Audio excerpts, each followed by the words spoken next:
Imagine being stranded, alone, on a desolate, ice-bound planet. The biting winds howl, blurring the already stark landscape. You're injured, your hope is fading, and the encroaching darkness of the Hoth night promises only a frozen demise. In that moment of utter despair, a familiar, gentle voice pierces the frigid silence. You turn, your breath catching in the icy air, and there, shimmering, translucent, yet undeniably real, stands your mentor, Obi-Wan Kenobi.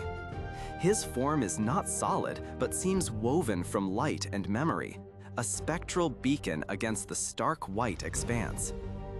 This wasn't merely a moment of poignant storytelling within The Empire Strikes Back. It was a landmark achievement in cinematic illusion. For audiences in 1980, the appearance of Obi-Wan's Force Ghost wasn't just emotionally resonant, it was visually unprecedented. It was a breathtaking piece of cinematic magic that transcended the limitations of its era, leaving an indelible mark on how we perceive the mystical in film. How, you might wonder, did they achieve such a beautiful, otherworldly image at a time when computer graphics were still decades away from their widespread use? The answer lies in a meticulous, painstaking process known as optical printing. Think of it as an analog form of layering, performed with light and film, a true artisan's craft. At its core, optical printing involved projecting multiple pieces of film, one over another, onto a single new piece of film stock. For Obi-Wan's ghost, this wasn't a simple overlay. It was a ballet of precision and patience. First, there was the shot of Sir Alec Guinness delivering his lines against a neutral, often black background. Then there was the background plate, the snowy Hoth landscape, filmed separately. The immense challenge was to combine these elements in a way that made Obi-Wan appear present, yet not entirely corporeal, allowing the background to show through him. To create that ethereal, translucent quality, the effects team, led by the legendary Dennis Muren and his industrial light and magic crew, employed various sophisticated techniques within the optical printer. They would take the live-action footage of Guinness and re-photograph it, often slightly out of focus or with subtle light effects added.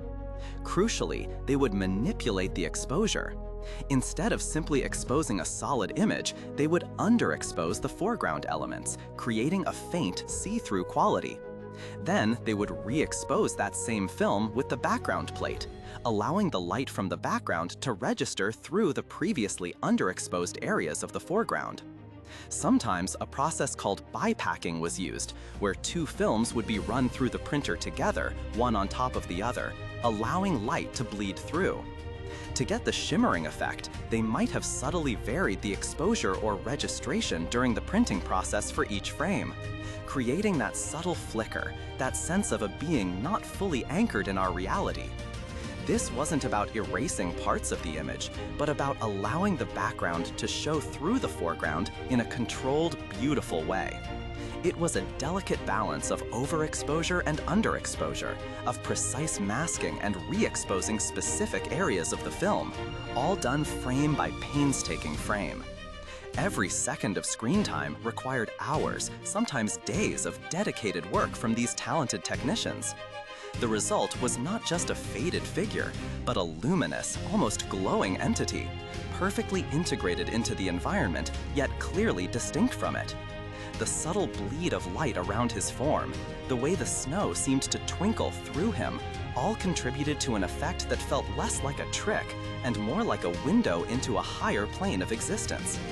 This painstaking process wasn't just for show, it was absolutely essential for capturing the very essence of the Force itself.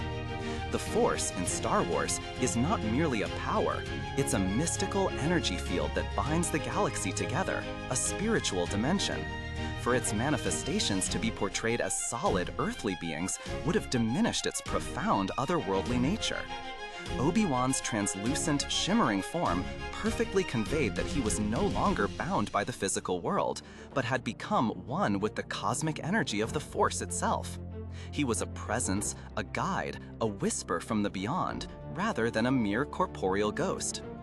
This was a deliberate artistic choice that profoundly elevated the storytelling. It reinforced the idea that death in the Star Wars universe was not an end, but a transformation, particularly for those deeply attuned to the Force. It lent a profound sense of continuity and spiritual guidance to Luke Skywalker's journey, offering him wisdom and hope precisely when he needed it most, allowing the past to literally inform the present in a visually stunning way. The visual language established by Obi-Wan's appearance on Hoth set an undeniable standard for how Force ghosts would be portrayed throughout the Star Wars saga. When Yoda later appears to Luke on Dagobah in Return of the Jedi, he exhibits the same ethereal translucence, the same subtle glow, the same otherworldly presence. And when Anakin Skywalker joins Obi-Wan and Yoda at the very end of that film, he too manifests in this signature iconic way. The look became synonymous with the concept itself, a visual shorthand for a spiritual presence that has transcended the physical realm. This effect, born from ingenuity and sheer dedication in the optical printer labs, didn't just captivate audiences of the time. It became an iconic piece of cinematic history, influencing countless other films attempting to depict spectral beings. It's a powerful reminder that some of the most enduring visual effects are not born from the latest, most cutting-edge technology, but from a profound understanding of light, shadow, and human perception, combined with an unwavering artistic vision. It was a beautiful and otherworldly image that perfectly captured the mystical nature of the Force, etching itself into the collective consciousness of moviegoers worldwide. So, the next time you watch Luke brave the frozen wastes of Hoth and Obi-Wan materializes before him, take a moment to truly appreciate the painstaking, true magic behind that illusion. It's a legacy of innovation, artistic intent, and the meticulous craft of filmmakers who pushed the boundaries of what was possible, creating a visual effect that remains as beautiful and impactful today as over 4 decades ago. What are your memories of seeing Obi-Wan's Force Ghost for the first time?